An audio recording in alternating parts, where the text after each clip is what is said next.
My name is Sherry Franklin. I'm a pediatric endocrinologist practicing in San Diego, California.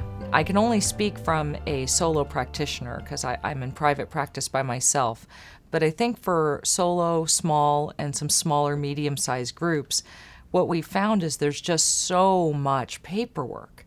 We're just inundated with paperwork, whether it's reporting requirements through insurance companies and the government programs, or whether it's paperwork to fill out just to be able to provide patient care. The environment has significantly changed the way I interact with my patients. It's made it so that the majority of what I'm focusing on during a visit is making sure that I'm meeting all the requirements, either in my notes or to provide them the care that they need by filling out all the paperwork, which is included during their visit, so that I can make sure they can get their medications or their supplies for their diabetes. And it just becomes so onerous that what I don't get to do is share that one-on-one experience to the level that I used to be able to do it. The trend of solo and smaller practices seems to be that they are joining much larger groups.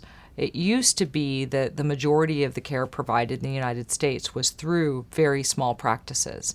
But you've seen over the last 50 years that it just has transitioned. It became 50-50 at one point, and I think currently it's it's about 30% of solo and small practices. Don't quote me on that, but around that number. And I think you're going to see that number diminishing over time.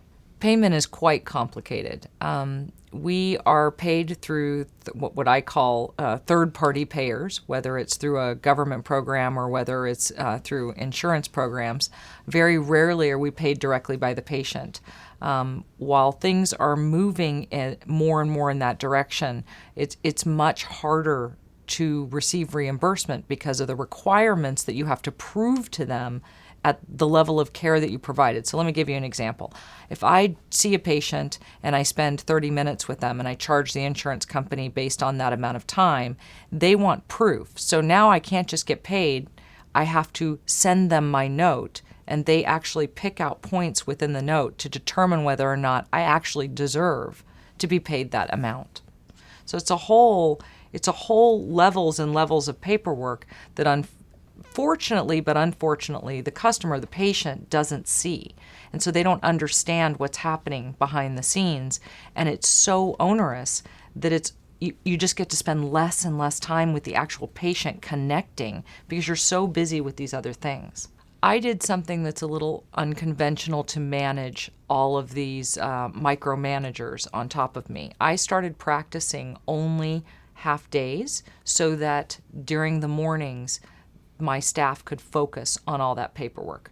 Now, other solo practitioners or smaller practices will get larger office staff to cover those.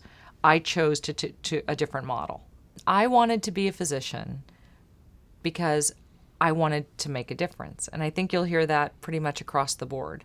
There's a pathology within physicians, is the need to feel needed. That's our psychological glitch, if you will. So it's partly for us. It's not, I'd love to tell you that we're incredibly altruistic, and I think we are, but the truth is we love to give, and the biggest thing a physician can get back is just a thank you. I want you to think how many times someone thanks a physician for providing their care rather than demanding it. And when someone just says thank you to me, I'm almost in tears. Audio Jungle.